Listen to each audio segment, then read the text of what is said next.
నిర్ణయాలు తీసుకోవడంలో డిలే ఏమైనా జరిగిందా? ఒకటి కవిత అరెస్టు, రెండోది మీరు అన్న బీసీ ముఖ్యమంత్రి, ఎస్సీ వర్గీకరణ అంతా అయిపోయిన తర్వాత మీరు తెర మీద తీసుకురావడం కూడా ఒక కారణం. కొంతమంది ఈ మధ్య కాలంలో ఏమంటున్నారంటే మీరు బీసీ ముఖ్యమంత్రి అని చెప్పి ప్రకటించారు, ఇది కొంచెం ముందుగా చేసుకొని ఉండి ప్రజల పరకులు అయితే బాగుండు అనేటువంటి భావన. రెండవది మీరు ఏబీసీల వర్గీకరణ మంచి నిర్ణయం తీసుకున్నారు, కానీ ఇది చివరి మినిట్లో తీసుకున్నారు కాబట్టి దాన్ని సింక్రనైజ్ చేసుకోలేకపోయినాం. మూడో మా మేనిఫెస్టో కూడా మాకు లేటుకు వచ్చింది. మేము 1000 రూపాయలు పర్ క్వింటాల్ ఎక్స్ట్రా ఇద్దామని అనుకున్నాం. అంటే మేనిఫెస్టో లేట్ రావడం కావచ్చు, మేము పత్రికలను కానీ టీవీలను కానీ మీడియాని కానీ సోషల్ మీడియాని కానీ ఎఫెక్ట్గా వాడలేకపోవడం ఒకటి కావచ్చు, అనేక రకాల సమస్యలు ఉండవచ్చు. మొత్తాన్ని మేము యుద్ధం చేసాం, కానీ మేము అధికారంలో వస్తామనేటువంటి విశ్వాసం ఉండే మాకు అంతకుముందు. కానీ ఈ విష ప్రచారం తర్వాత డెఫినెట్గా మేము అనుకున్నాం కొంత వెనుకబడిపోతామని అనుకున్నాం.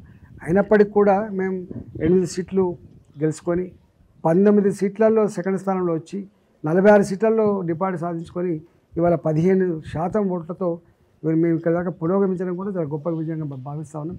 దీన్ని అంటే కార్యకర్తలు కానీ నాయకులు కానీ మేము కానీ ఇంకొంచెం ఎక్కువ వస్తే బాగుండు అనేటువంటి భావన ఉండొచ్చు, కానీ మేము సంపూర్ణంగా మేమే అధికారంకి వస్తున్న భావన మాత్రం లేదు. సో హుజూరాబాద్లో మీ ప్రత్యర్థి మీరు బై ఎలక్షన్లో వాడిన భాష, మీరు ఫోకస్ చేసిన విధానాన్ని ఇప్పుడు ఆయన అవలంబించినట్టుగా అనిపిస్తున్నది. మీరు నన్ను చంపుకుంటారో సాదుకుంటారో అన్న ఒక లైన్ ప్రజలకు చాలా బలంగా వెళ్ళింది. ఇప్పుడు ఈయన కూడా శవయాత్రలు, విజయయాత్రలు అని ఆయన ఒక రకమైన ఎమోషనల్ డైలాగ్ స్టార్ట్ చేసింది. అక్కడ యాక్చువల్గా అసలు రెండింటిని కంపేర్ చేయొచ్చా?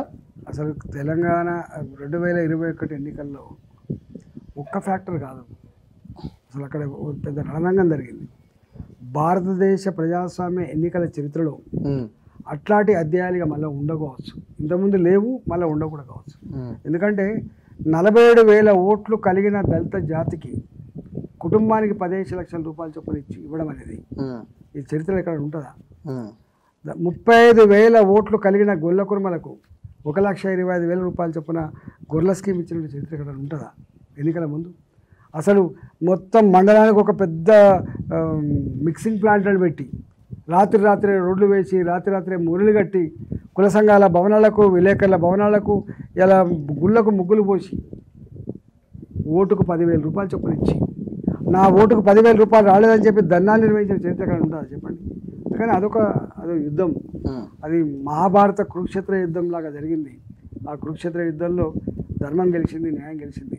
కానీ ఇక్కడ అట్లాంటి సంగ్రామం ఉండడానికి, అట్లాంటి సన్నివేశం ఉండడానికి కూడా ఆస్కారం లేదు. సో కాంగ్రెస్ వాళ్ళు ఏమంటున్నారంటే ఈటల రాజేందర్ గారి పేరు ఎత్తగానే కొంతమంది సీనియర్ లీడర్లు ఈటల రాజేందర్కి ఎలక్షన్స్కి ముందు డిప్యూటీ సీఎం ఇస్తాం, మంత్రి పదవి అనుకున్న పోర్ట్ఫోలియో ఇద్దాం అనుకున్నాం, ఆయన దాన్ని విస్మరించిండు, ఇవాళ నష్టపోయిండు, ఒకవేళ ఉండుంటే మంత్రి అయ్యేటోడని.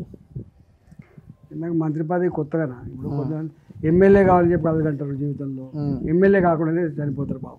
కొంత మంత్రి కావాలని చెప్పి కలగంటారు, మంత్రి కాకుండా పోతారు. నేను అన్ని అనుభవించిన, ఎమ్మెల్యేగా చూసిన, ఎమ్మెల్యేలలో ప్రతిపక్షంలో చాలా వాల్యూ ఉన్నప్పుడు ఉండే పదవి చూసిన, ఫ్లోరీగా చేసినటువంటి అనుభవం ఉన్నది.